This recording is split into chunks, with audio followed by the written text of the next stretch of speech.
Good morning, everybody. It's Jillian. So, yesterday was a good day, just chilling. Last night, or actually this morning, I was listening to YouTube. I love YouTube. I'll tell you what, I really do. When regular mainstream TV gets boring, I turn to YouTube and then I get like a plethora of different ideas and things. And so I've been listening to uh, the death of Princess Diana and then her legacy and how the House of Windsor uh, recouped their reputation by having her as princess. Hey, good morning. And then I was watching a whole biography on Eminem. That was pretty cool. And it was like a new documentary about Eminem and his whole journey from just like his childhood and what created him. And my God, Eminem went through some shit. So I was looking at what he went through and all of the different controversy. And I mean, now I'm not trying to say I'm like Eminem, but I'll tell you what, when you're in a world where you're trying to break through all the different, I don't know, well, how would I say this? When you're different than other people, you have different ideas, whether you're an artist or someone with an idea, and then people misinterpret and they cry foul because they don't like the way in which you say things. I mean, he went through a whole homophobic, everybody was thinking he was homophobic phase, to where then he had to clean up his act and do a performance with like Elton John and all that stuff. So, I mean, I went through kind of the same thing. So I'm just like, damn, you know? And I'm just looking at all the different parallels, all the different things that people go through in our society with the way our society is. And when you are trying to get something out, whatever it is, whether it's an album or an idea, you still deal with the same people and the same controversies and the same misconceptions and the same bullshit.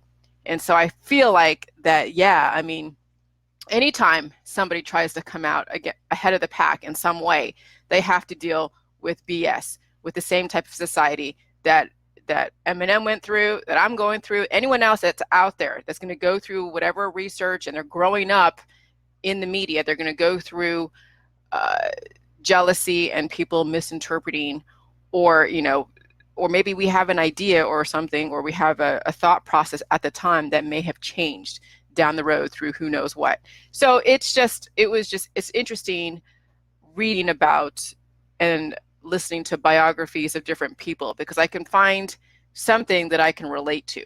And I think everyone should listen to different biographies out there instead of listening to all this hype and all this bullshit that we hear from people who want to create sensationalism and mischaracterize Hollywood stars or mischaracterize people in the media, because it's sensational and it's juicy and gossip and it's not even really true. So anyways, that was my little thing today or this morning, listening to all these different things, these biographies. Let me see, what is going on here? Okay. All right. So anyway, so I was also listening to a biography, or not, like a documentary on the Black Death. And I've listened to many of them just because I wanted to see what different perspectives that are out there as far as the Black Death. And that was back in fleas. Okay, so these fleas that were plagued with a bacteria, and I forget the name of the bacteria, but they fed off the rats and then also on the humans. And so, of course, back in the medieval times, back in the bubonic plague times, or back then, modern medicine obviously wasn't modern. It was still very rudimentary. And these types of opportunistic bacterias then went after compromised humans that are like children and the elderly. So that was why probably, 40 million out of 90 million people died, because 40 million, I'm sure, were children and elderly. And then 50 million were probably people of age, of like in between, where they weren't super weak. They were somewhere in the middle and they were able to survive that bacteria that went everywhere. Okay, so that was a bacteria, and this is where probably antibiotics came from, that whole thing, because antibiotics will go after living bacteria. Okay, antibiotics kills living bacteria, living things. Okay, and that's why antibiotics can be detrimental to somebody who is like in hospice and or on their deathbed, because it will kill the human. That's what antibiotics do. They're anti-life. And so maybe if antibiotics were prevalent back then, they probably would have been able to get a hold and get ahead of that disease. But no, they didn't have it that prevalent. And there were some religious things where they were doing, hold on a second, something's coming, here we go. They were doing some kind of flagellistic type of practice where they would whip, like they were thinking that if they whip themselves, called flagellis, I forget. But anyways, where they whipped themselves like as a punishment, and it was like these long thongs with little metal things at the end, and they would self-flagellate, and then it would draw blood, and of course it would open up their bodies to then be exposed to the pathogens, which then would cause more spreading of the disease. So there's a lot of things that happened back in the olden days that caused these plagues. Okay, so now there's bacteria, and then there's viruses. And there is a difference. Now, we as a society have been thinking that they're somewhat of the same. Okay, we've been treating bacteria and viruses as if they were interchangeable, the same thing. But no, they're totally different. Bacteria are alive, viruses are dead, and what they do is they upload DNA and they corrupt that host's system, spread disease and anomalies. And this is where genetic diversity comes from. So people are like, well, where the hell do viruses come from? Because bacteria is all over the place. There's good bacteria and there's bad bacteria. We understand there's good bacteria, which is the lactobacillus, and then there's bad bacteria, which you know about, maybe like aspergillus, these molds that are out there, that like black mold is a bad bacteria. Okay, so those are relatively easy to control, I guess, if you have different types of antibiotics, which of course on the market, if you become immune to one antibiotic, there's always going to be another one out there that's going to help you out, but then eventually you will antibiotic yourself out of existence. So first, let's look at where these viruses come from, because guess what's a virus? The herpes virus, the HPV virus is a virus, okay? Influenza virus is a virus. What else? The AIDS virus is a virus. The Ebola virus, which is now becoming a bit more coming to surface. It got out of the some camp in the Congo, made it to Uganda. Who knows when it's going to end up on Western soil? I mean, some people say it already has, and there's been a scare and it was contained. But with how global our society is, eventually it's going to make its way into our local area. What are you going to do? Are you going to live in fear? Are you going to give money to all these research scientists who will then potentially maybe create a vaccine for it? I don't know. But let's look at what viruses are. Okay, so viruses can cause global pandemics. But where did the first virus come from? Viruses such as Ebola, influenza, and Zika make headlines. They grab our attention with their potential cause widespread disease and death. But where did these viruses first come from? Unlike bacteria, viruses aren't living organisms. They can't reproduce on their own. Instead, they hijack cells to multiply, spread, and cause disease. So this is where people who have the herpes virus, who have all these different viruses in their body, which is like the antibodies, okay? And when you have too many antibodies, they agglutinate, and then it then becomes a virus again, and then it hijacks your cells, and then it will cause major degradation. Basically, if you're HIV positive, but yet, or you could have, if you're exposed to HIV, but you're HIV negative, it means that you don't have a lot of antibodies to trigger a positive. But if you're HIV positive, the next thing could potentially be then the AIDS virus, because then you have those cells multiply. See, this is where people don't realize that you can be exposed to all these different viruses until you get, and this is where J-Juice comes into play, until you get your body well balanced to keep your antibodies at bay, those antibodies that hold the virus, okay, that protect you. But then if you have an imbalance and now you have the replication of that virus, like the HIV, It will then turn into AIDS. And this is where it becomes out of control. And when someone has AIDS, it can be a death sentence. But you can be HIV positive and not have AIDS. But eventually, when your body is weak, and then those viruses replicate and they program all your DNA to basically look like them, that's when you have AIDS, and that's when your immune system is done with. That's when your whole body is done with. This is so fucking important, you guys. You have to realize this. You guys think like, oh yeah, I'll just wait to do J-Juice down the road, but you don't know when your little antibodies that you have in your system, that maybe you're not sick, but they're going to agglutinate and it's going to turn into something bigger. So if you have herpes, if you have AIDS, if you have HPV, it could potentially turn into something to where you can't get, because there's no antibiotics that's going to help it. You got to let it run its course. And if your body's already compromised and weak, there's nothing you can do. There's nothing you can do. So this is for people who want to wait till the last minute and not strengthen their body. They're procrastinators thinking, oh yeah, I'll just wait till something happens and then I'll do J-Juice. Okay, there's not going to be an antibiotic for your little virus that you have in your body. There's not going to be an antibiotic. Okay, so here's the thing. So scientists studying a so-called giant virus called a Tupin virus, named for the South American Guarani god of thunder, found that it, unlike the viruses we encounter today, had an almost complete machinery to take care of itself. Viruses are basically independent, but they need a host. You're the freaking host. You carry the viruses within you, but you have the ability to change the programming of that virus and keep it under control. This is where keeping your antibodies under control is freaking paramount. Just because you don't get sick doesn't mean that you don't have the virus in your body that's in an antibiotic form or antibody form. Okay? This is huge for those that I love, that are in my life, because you don't know when that shit's going to trigger. And do you really want to go down that trajectory? So anyways, frozen viruses. There is no physical fossil record of viruses like there is for dinosaurs. One way scientists detect viruses and study their origins is to look for their genetic material, molecule of DNA or RNA, in animal tissue and soil. Okay?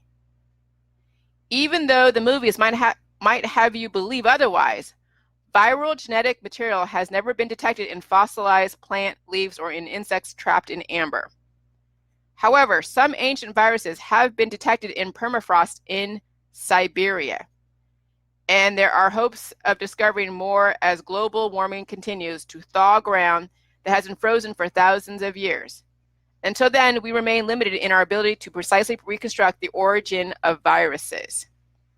So virus evolution. So you understand how this works. Viruses are microscopic organisms that require a living cell, often called a host. You are a host, to multiply. They need your living cells to multiply.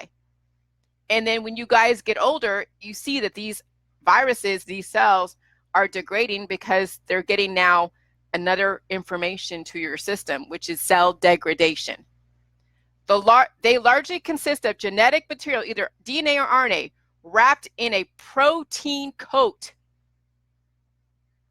These DNA and RNA sequences may change over time, accumulating modifications to the genetic code that favor the survival of the virus, not you.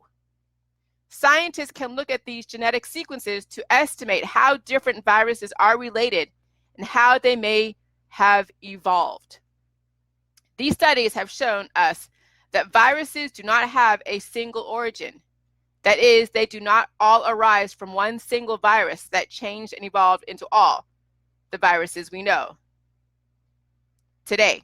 Viruses probably have a number of independent origins, almost certainly at different times. One assumption scientists make when considering the origin of a virus is that each co-evolved with its host.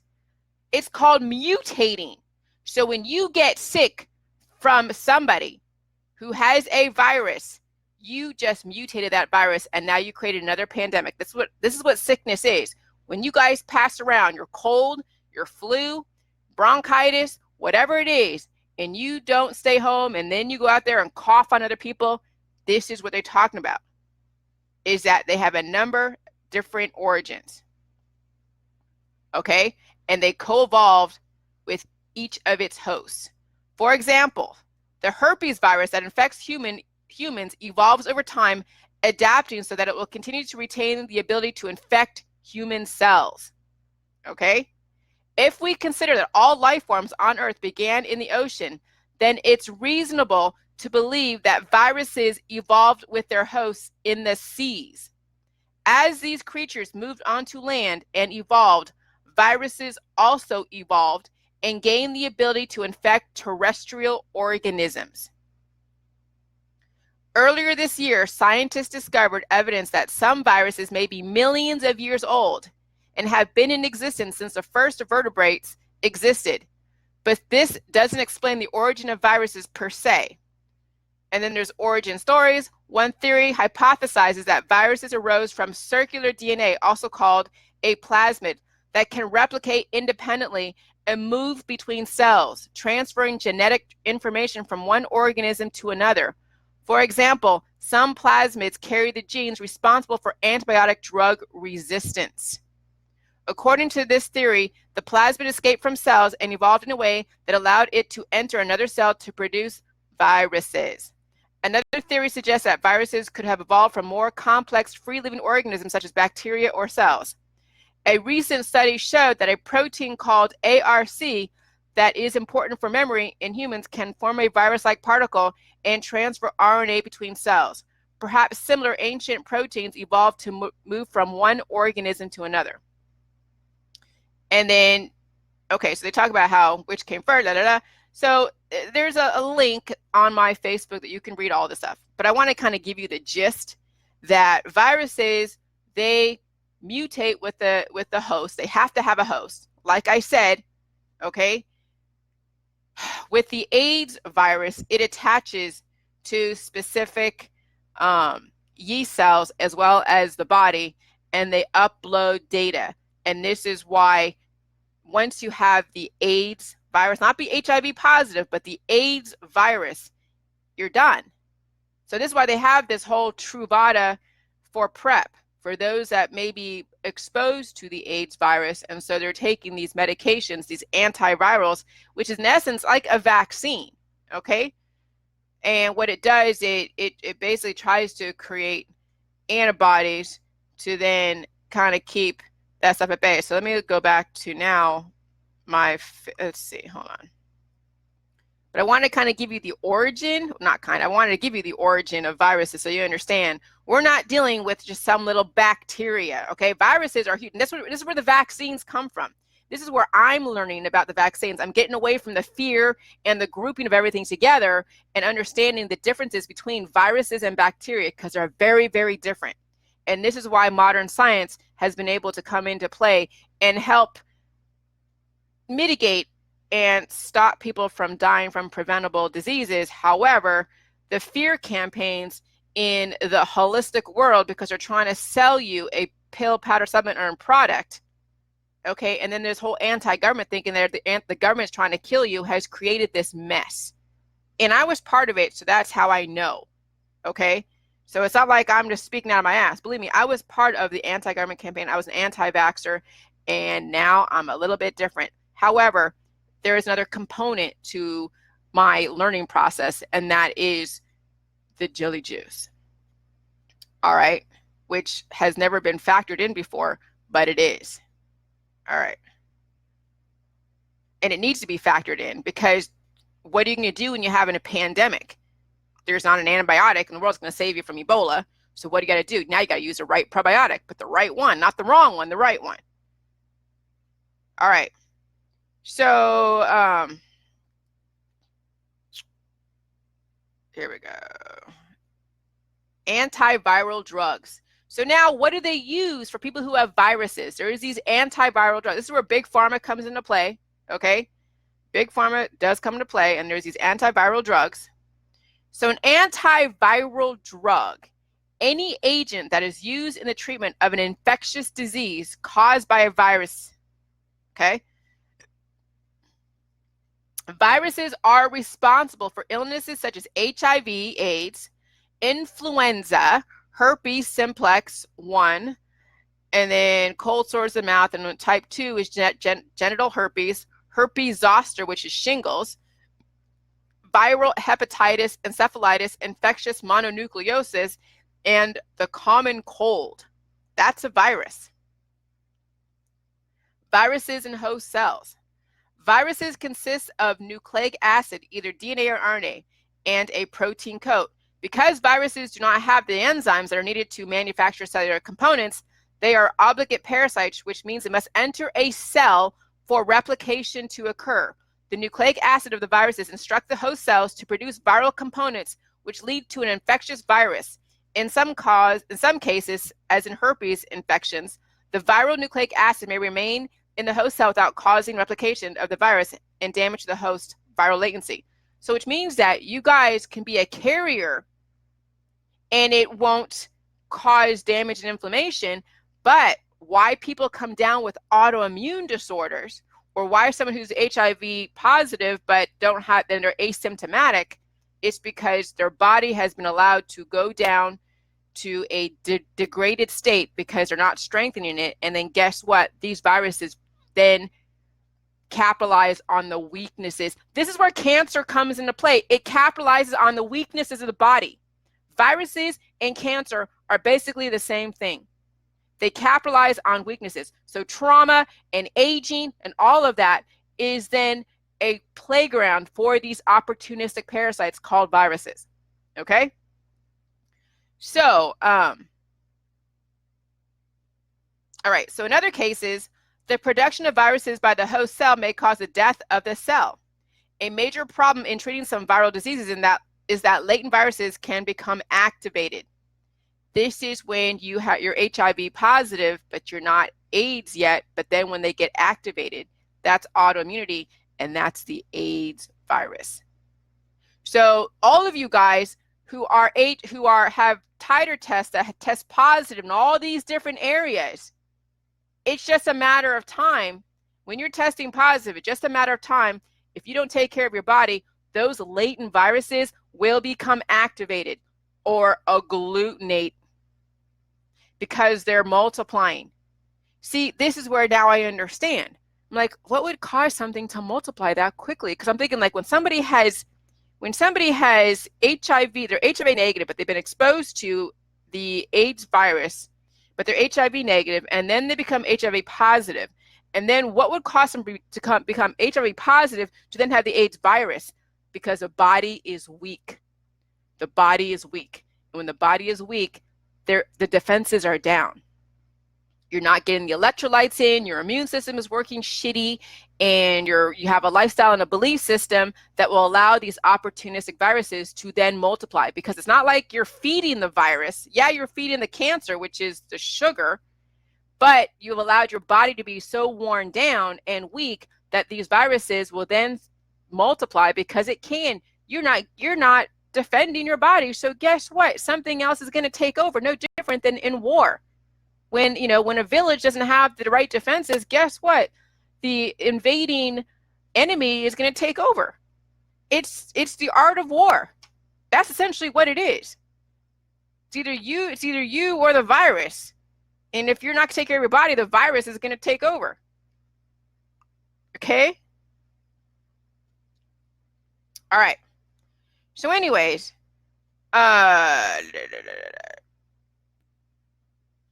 okay, so many factors account for the difficulty in developing antiviral agents. The structure of each virus differs, and specific therapy is often unsuccessful because of periodic changes in the antigenic proteins of the virus. Antigenic proteins provoke an immune response in the host. This is where vaccines come into play, where they've done all this research to then take a dead virus and it's a weakened version, and then they inject somebody so then you can create antibodies. So that way, if you do get exposed, it gives you this protection of sorts, okay? But it still will change the DNA in your body. It's still something that when you create an immune response, it does change your DNA. And what you bring to the table is going to be then how you're going to respond to some of these immune therapies, such as vaccines. This is where all the whole anti-vaxxers come to play, because their bodies are already compromised and they get injections with some of these things that they're going to be exposed to anyways. But a stronger form is a live virus versus a dead virus. So which would you rather gamble with, a live virus that would potentially destroy your family, or a dead virus that would then, a weakened virus that would then give you antibodies to give you some form of protection, okay? Okay, so the need for host cells to support the multiplication of the viruses makes treatment difficult, because the agent must be able to inhibit the virus without seriously affecting the host cells. So an antiviral agent must act at one of 5 basic steps in the viral replication cycle in order to inhibit the virus. So this is what I posted. I screenshotted this. 1. So these are what the antiviral drugs need to do. 1. Inhibit the attachment and penetration of the virus into the host cell. Inhibit the uncoating of the virus, e.g. removal of the protein surface, and release the viral DNA or RNA. So you're trying to inhibit that. Inhibit the synthesis of new viral components by the host cells as directed by the virus DNA, okay? And inhibit the assembly of the components into new virus, and inhibit the release of the virus from the host cell, okay? Because if you allow the virus to replicate and upload data to all the different cells, that's when it spreads. And this is where somebody gets taken down by a virus, okay? So these are what you call like preventable diseases. If there is a vaccine for it, then this is the thought process around the vaccines. But now we're dealing with another factor, which is a very mutated population, a very weak population, with people who are bringing to the table a plethora of weaknesses. And so even a weakened virus or a dead virus being uploaded into your body would still cause harm to those that are already sensitive to their environment anyways. But imagine if they were exposed to this virus in the actual environment, they would die. I mean, and that's what modern medicine is trying to do, is stop people from dying from preventable diseases, okay? So the role of viruses in vaccinations, all right? The greatest success against virus infections has been increasing immunity through vaccination in the prevention of influenza, polio, measles, mumps, and smallpox, with live, attenuated, weakened, or killed viruses. For example, vaccination led to the eradication of smallpox. In the case of influenza, the causative viruses are constantly changing their antigenic proteins. Thus, revaccination is required as the antigenic makeup of the viruses change annually. Okay, so you understand the whole reasoning behind vaccines. Now, you will have to figure out whether or not your family or you are a candidate, but then that's not for you to decide. It's for a doctor to decide, as well as the government and the CDC and all of that. And that comes with a lot of different complicated things that people have to bring to the table and figure out what would make somebody a candidate and what would make somebody not a candidate. Usually if a person is really, really, really sick, then they would not be a candidate for a vaccine. Okay, but if you're relatively healthy, then a vaccine wouldn't really hurt you. But here's the thing, as far as the J juice, where does the J juice come into play? So I'm not anti-vax, and I am pro-vax for those that don't know any better out there as far as taking care of their bodies and whatever. And, you know, even if you did get a vaccine, you're on J juice, perfectly fine. Okay, so where does J juice come into play? Where does strategic nutrition come into play? Well, here's the thing, forget J juice for a minute. What's the biggest issue in our society? It's malnutrition. Okay, malnutrition. And we're missing the major components like effective electrolytes, and we're missing lactobacillus, the right fermentation, okay? And we're malnourished. We're not getting the right effective nutrients because of malabsorption. And so if you are exposed to a virus in your environment, which you can't prevent pathogens, you can't prevent healing. So if you're exposed to like Ebola, and let's say you don't have the vaccine for it, and let's say you're doing J juice, well, your body is relative to how strong your body is, and you're able to take on that exposure. Most likely, if you have a strong body, you won't even notice any of the introduction, because your body will go through the process of receiving that virus, going after it, and then your filtration process will release any excess viral components, purge out any excess, but you still have the antibody, because you always have the antibody, but it won't multiply.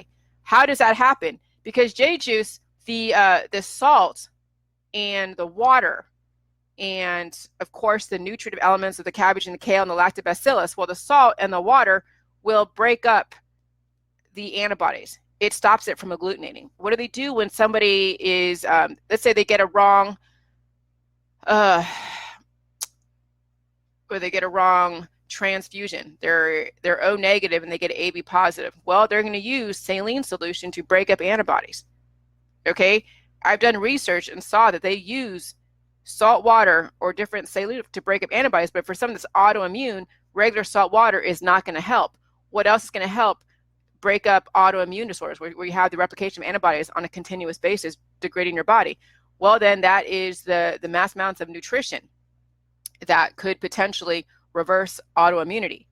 But that's the thing, is so we have to realize now that there are three main components with strategic nutrition. You need the right probiotics, you need the nutritive element that's broken down because your body can't break it down, and you need so the right elements, well, the electrolytes, the lactobacillus, and the nutritive element to then keep your hormones balanced as well.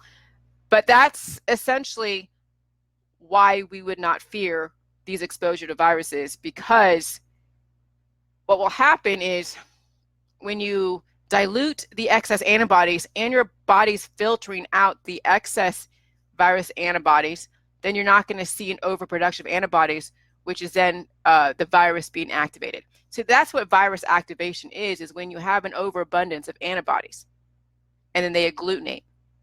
Okay, so it's about balance. And so J-juice, well, not even say J-juice, let's just forget J-juice for a minute.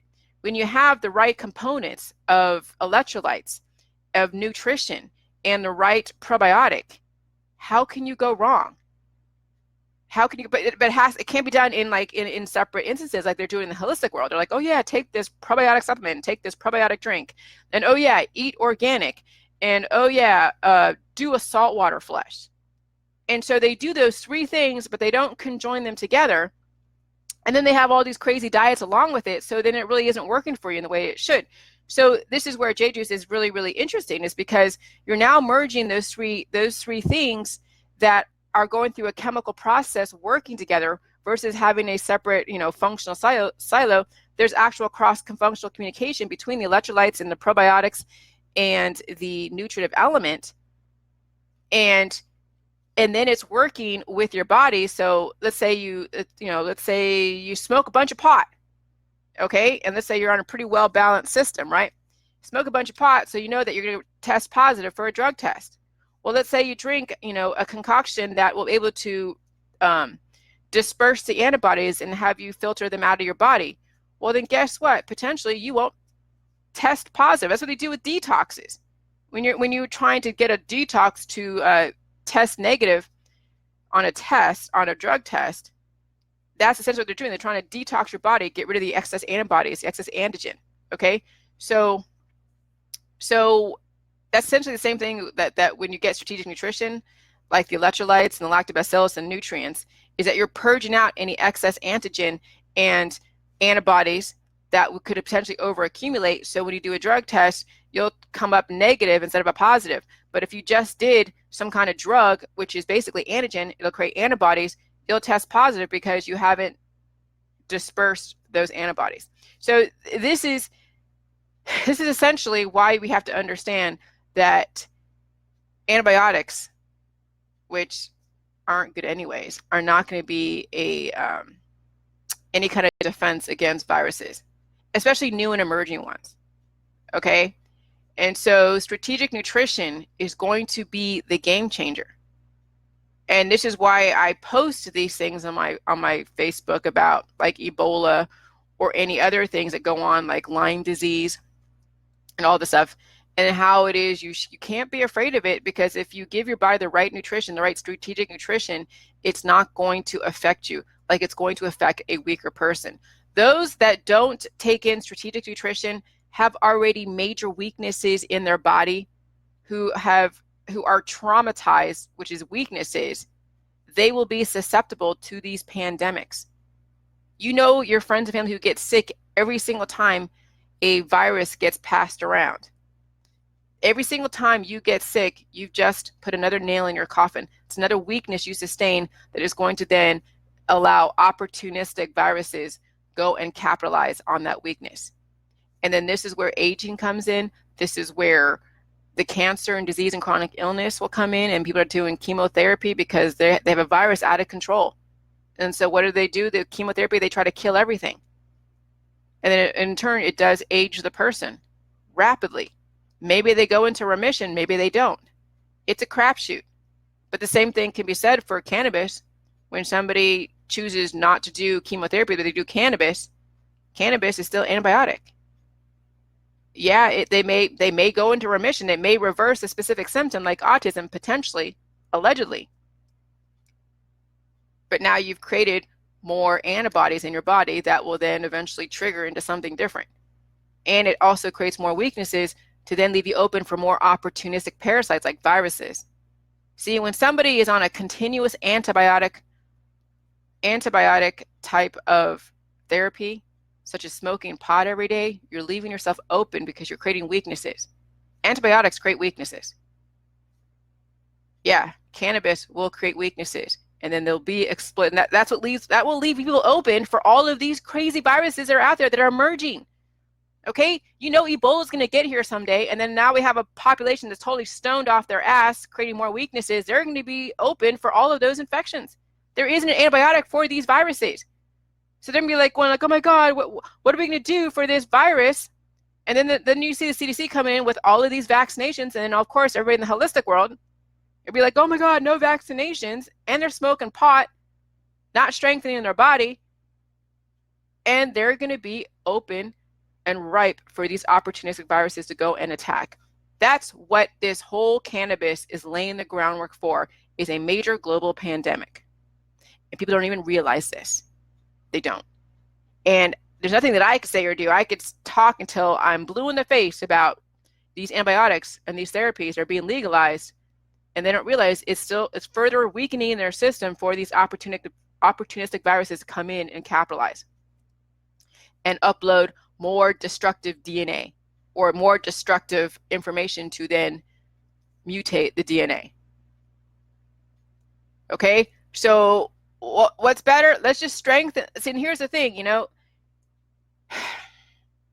if you're going to take the route of actually fixing the mutations and strategic nutrition, you got to deal with pain. See, it becomes very black and white. Either you live or you want to live or you want to die. When you want to live, living can be painful once you get through those different hurdles, because we've lived in a society where we've been able to anesthetize ourselves, but now it's coming to a tipping point. I mean, and this thing with the whole legalizing weed, that's going to be a tipping point, because that's going to further create more weaknesses, and it's going to then justify vaccines. See, this is the thing. The cannabis legalization is going to justify vaccines because your body is weak. There is no antibiotics. So they're going to have to do more research to figure out how to get that Ebola virus and make it weaker and inject you, because you've left yourself open. So the only way they can give you a layer of protection is actually giving you the virus to create the antibodies. And maybe you'll survive. Maybe. And then it's another damn crapshoot.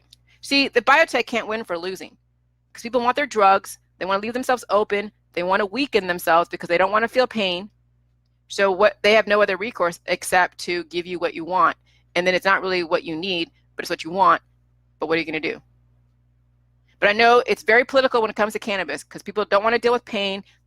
And they think that not dealing with pain is healing, when really it's leaving them open for more opportunistic stuff. And so how do you talk to someone that's just completely checked out? There's no way. And that's why I get all the flack too. They're like, oh, Jillian, oh my God, you whiner, this and that, But I'm just letting you know what the fallout is when you further weaken your body with antibiotics and with these drugs. And then, so it's black and white. Really, truly, it's black and white.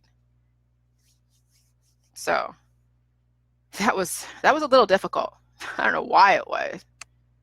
That was because there's so much info, and there's so much, it's deeper than what we think. That's what's so difficult, is there's so much info and it's deeper than what we think, because we're so used to these 2-minute sound bites of these political platforms and like, oh God forbid vaccines, oh God, and I'm reading, now I'm looking at, Facebook and all the different mainstream media through a different lens. And I just see like these holistic doctors that are anti-vax. And then I see these just a regular person, just like, oh my God, where'd you get your degree from? Oh my God, what are you doing? Why are you promoting all this? And then now I'm on the other side of it yet again. And this is just so weird about me and J Juice, is that I was so like anti-government, anti-vax, pro-holistic, all of this stuff. And then finally, through my system becoming more well-balanced through nutrition, gone are the emotions. And now I'm looking at logic and I'm like, oh my God, everything I thought I knew the last like 5, 6, 7 years since 2012, completely out the door. Like I was seriously brainwashed, like seriously. Okay. Yeah, Krista. And so taking a complete 180 is it's trippy to me. Okay. But I think what it is for me, people to understand J Juice, they have to understand the reasoning behind the vaccine industry, which I never thought that I would ever, but then I realized that, oh my God, Dr. Phil is no different than anti-vaxxer. Dr. Phil and the anti-vaxxers are potentially the same thing. They're demonizing elements because that's what they're trained to do, because that's how because it's a fear for one, and then it's selling one product against another. Dr. Phil and Dr. Yaudim, that guest doctor, she sells supplements and pills and powders and all that stuff. No different than what Dr. Phil propagates as far as allopathic pharmaceuticals. They're both sides of the same coin. And so an anti-vaxxer is the same thing. They're wanting to do all these detoxes and supplements and pills and powders, and they think that the vaccines are killing them, and they're demonizing salt and demonizing elements and hate the fluoride and the mercury and all this stuff, but they don't realize it's part of the elemental composition of the human body, and they are digging their own grave. And so this is where, the enemy of my enemy is my friend, and that's what they're basically practicing. Dr. Phil and anti-vaxxers who are against J Juice, because they're still in the world of demonizing elements. They're demonizing fluoride, they're demonizing water, they're demonizing air, they're demonizing salt, they're demonizing anything they can demonize, because then it would give them a platform to raise hell and to then sell one product against another. I get it. I see it. Once I figure out this is how the world works, you demonize a culture, you demonize a person, you demonize a person in a family. I've dealt with it where I join a family and I'm not the other family, and all the people, the family members, think that I'm some really crazy chick, and then they go after me. That's the same thing they do in different cultures. They demonize another town or another state or another whatever, and then this is what creates our politics. And this is how the world works. You demonize a culture, an element, a lifestyle, and this is the way the world works. But it doesn't have to. But that's where imbalances come from, is from fear and demonization. So yeah, Dr. Phil and the anti-vaxxers are strange bedfellows. It's kind of funny that way. When you are saying that you're giving somebody bad advice, you're basically probably projecting what you do on a regular basis. People say that I give bad advice all the time. Well, hey, look in the mirror. You think your advice is that much better? I don't think so. So anyways, that's just something interesting. But this journey through J Juice and through my own learning process, it blows me away. Okay, it blows me away. So anyways, just wanted to give you a little bit of the lowdown on what the difference between viruses and bacteria, and that we're dealing with the same elements out there, and we're dealing with the same type of people, the same mentality. With this globalism and places that third world countries are now, becoming more assimilated to the West, we're going to have the same thought processes. We're going to have the same mentality, because third world countries do want to do want to be to live past a certain point. You know, with globalism and people passing on communicable diseases, yeah, Bill Gates has to go in, and the Peace Corps have to go in, and they're going to have to go and vaccinate these populations because they won't be able to withstand the onslaught of these pathogenic tourists that are coming through doing environmental, what is it? Environmental tourism. Okay?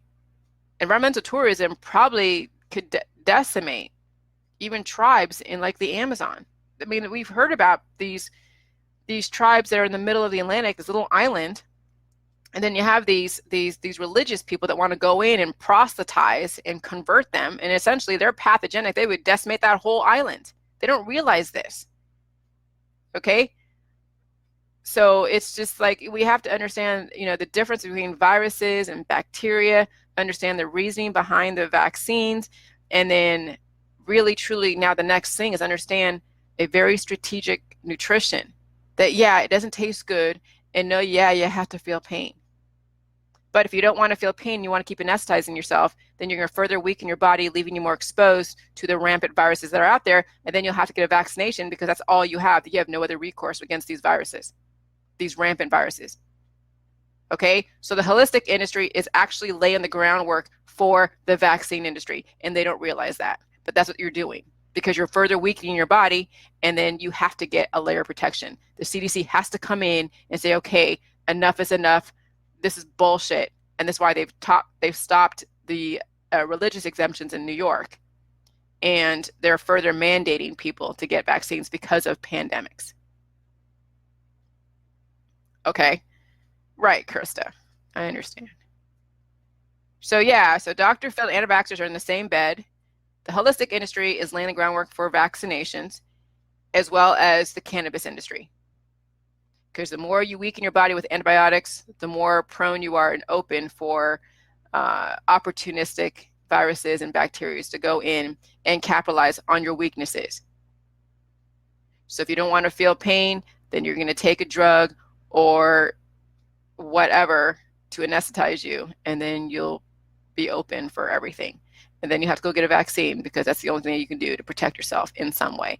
And then, yeah, you'll deal with the upset of homeostasis, the inflammation, especially on a weak body. So, interesting stuff, huh? All right, bye.